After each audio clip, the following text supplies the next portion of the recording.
Eu falei do papel do governo.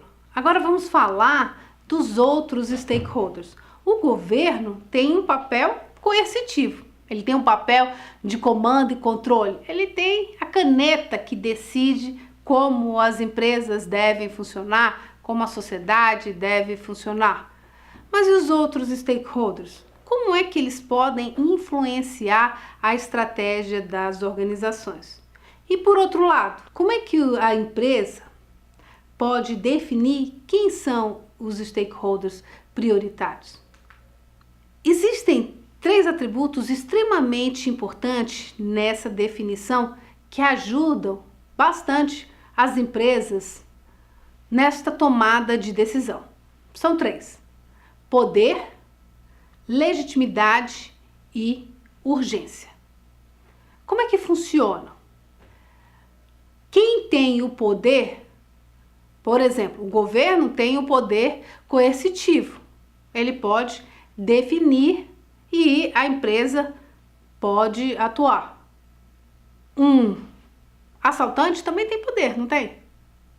Com a arma na mão, qualquer um vai fazer o que ele está pedindo. Ele tem poder, mas essa atuação é legítima? Ele tem urgência na solução. Então, essa interação entre esses 3 atributos, poder, legitimidade e urgência, vão fazer com que a gente encontre o stakeholder definitivo. O governo tem poder, é legítima a sua exigência e tem urgência na medida que ele decide o prazo em que essa exigência precisa ser atendida. O nosso assaltante tem poder. É legítima a atuação dele? Não. É urgente? É. Ele vai estar nesse quadrante que a gente chama de perigoso, porque ele tem poder e urgência. Vamos falar de um stakeholder que tem legitimidade e tem urgência, mas não tem poder. Vamos falar da comunidade. A comunidade sofrendo os impactos ambientais de uma instalação vizinha. Vamos falar, por exemplo, de voltar para a nossa refinaria.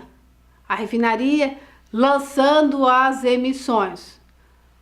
A comunidade tem legitimidade na preocupação dela. Tem urgência? Tem urgência, quer que haja uma solução. Mas a empresa pode definir se eles têm poder de influenciar, de modificar. Então, a comunidade que tem só legitimidade e só urgência, ela é demandante. Ela pede, mas não tem poder de pressão. Se ela tem só legitimidade, uma ONG tá demandando que a empresa dê apoio no projeto social.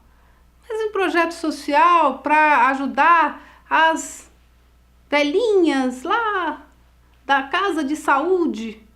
É legítimo a preocupação? É legítimo. Tem urgência nesse entendimento? As velhinhas têm urgência. Mas a empresa pode entender que isso não é urgente dentro dos investimentos dela. E eles não têm poder de influência. Então, ele é apenas discricionário. Esses 3 atributos são extremamente importantes e interessantes na definição das estratégias. A empresa precisa fazer essa avaliação com base nesses 3 atributos. Quem tem poder, legitimidade e urgência é um stakeholder que a gente chama de definitivo. A demanda dele deve ser atendida.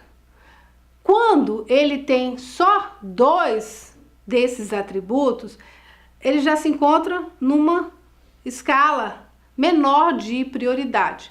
Se ela tem somente um atributo, só poder, só urgência, só legitimidade, numa escala mais baixo ainda. E se ele não tem nenhum desses atributos, nem é legítimo o pedido, não tem urgência e não tem poder nenhum de pressão, então pode considerar como um não stakeholder. Ele não vai influenciar o desempenho da organização. Esse modelo é extremamente interessante e pode ser usado para essa avaliação e a definição das estratégias. É importante que, dentre esses 3 atributos, poder, legitimidade e urgência, a gente faça uma ressalva que existe um atributo que é mais importante do que os outros 2. Qual seria? Poder. O nosso assaltante, ele tem poder, você vai atendê-lo. O governo não é legítimo, não é urgente, mas ele tem a caneta, ele tem o poder. E esse poder é maior quanto maior for a minha dependência em termos de recursos.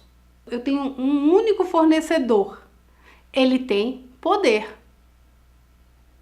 Pode ser que o aumento de preço não seja legítimo, ele está me cobrando, é um absurdo, não é legítimo, mas ele tem poder.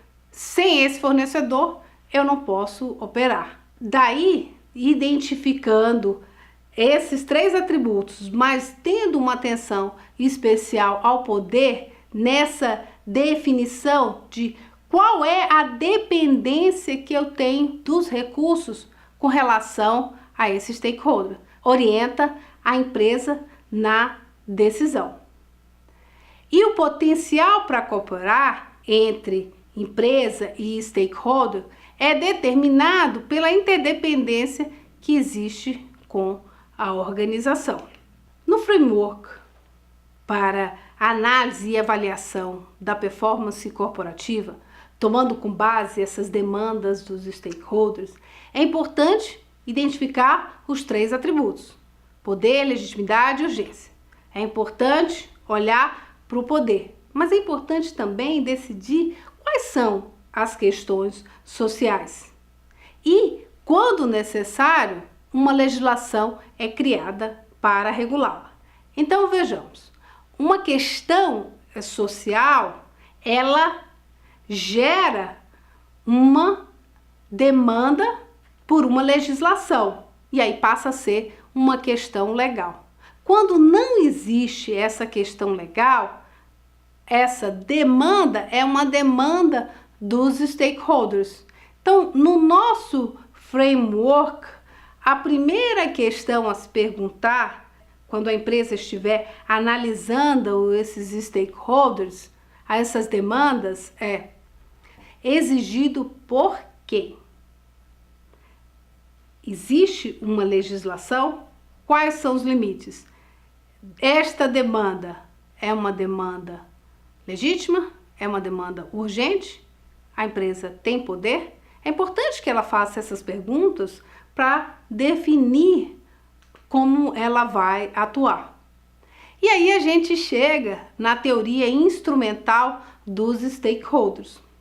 Qual é a base da teoria instrumental? É a base de ganha-ganha, a base causa-efeito, ou seja, ela vai alocar recursos porque ela está visualizando um ganho.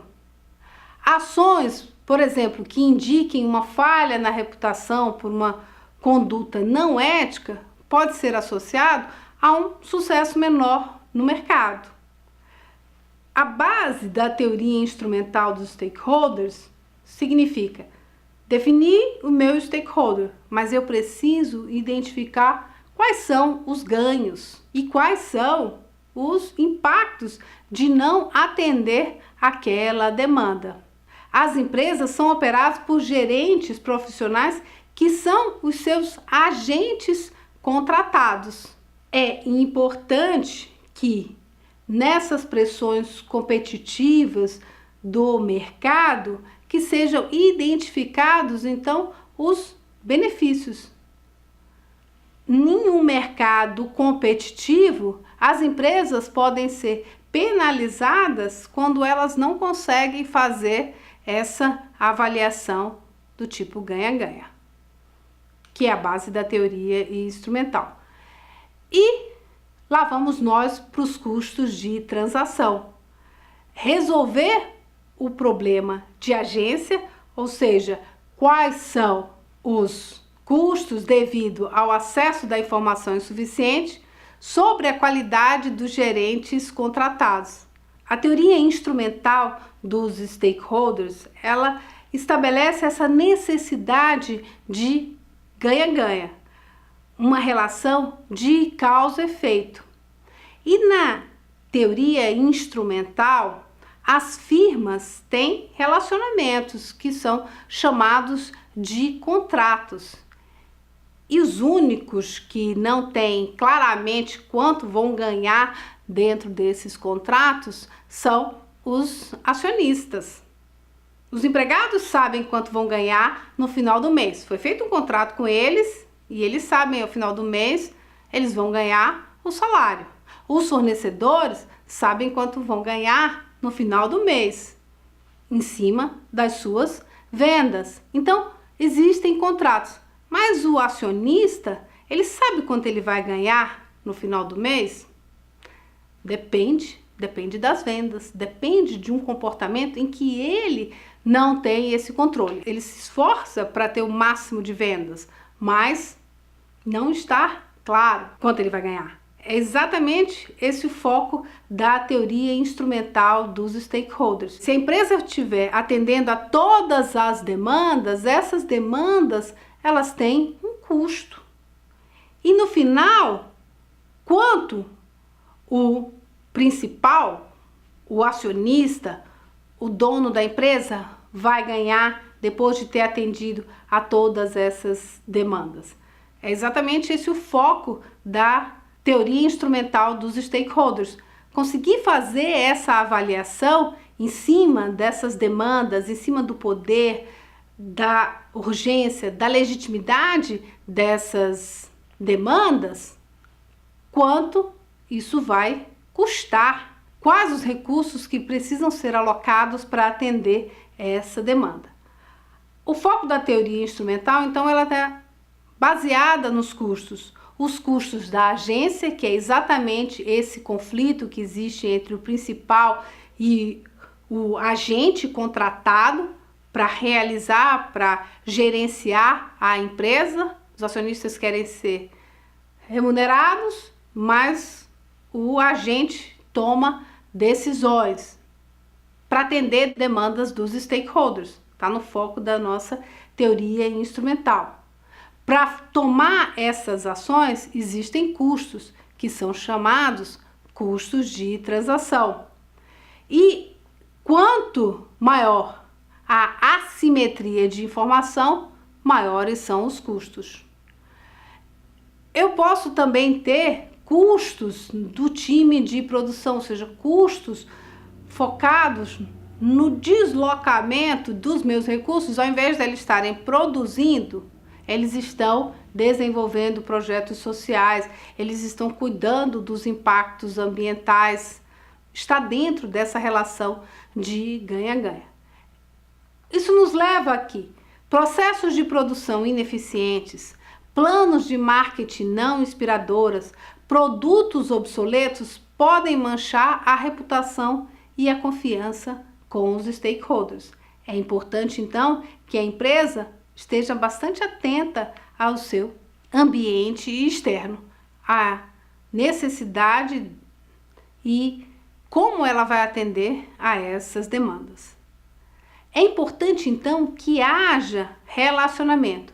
Se as firmas se relacionam com seus stakeholders em uma base de confiança mútua e cooperação, então as firmas terão vantagens competitivas sobre aquelas firmas que não se relacionam nessas mesmas bases.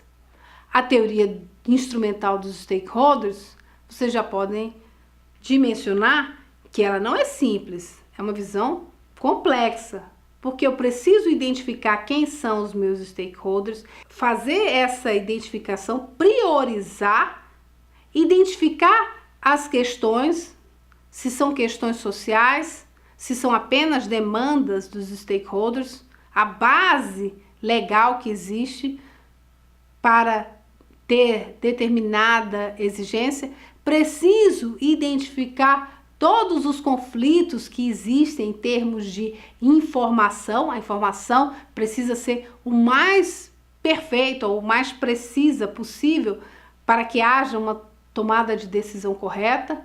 Eu preciso identificar os custos de transação, preciso retirar os conflitos e envolver esse relacionamento. Isso nos leva a uma outra teoria, que é a teoria de rede dos stakeholders. Um stakeholder não está sozinho, ele atua em redes. A questão-chave é identificar como esses stakeholders afetam a firma. E dois elementos são extremamente importantes nessa identificação. É o critério de densidade e o critério de centralidade. Qual é esse critério de densidade? É a interconectividade que existe entre os stakeholders. E a centralidade, ou seja, qual é a sua posição na rede relativa aos outros. Deixa eu explicar. Vamos voltar à nossa comunidade que tem exigências, que está preocupada com os riscos. E aí, na análise dos stakeholders, identificou que é legítima a preocupação, que é urgente, mas que não tem poder. Tudo bem, a comunidade sozinha não tem poder, mas ela consegue convencer a mídia. A mídia vai fazer uma reportagem sobre o risco que aquela comunidade está passando, com risco de explosão. Ela aumentou a sua densidade. Ela agora, a comunidade não está sozinha. Ela recebeu o apoio da mídia.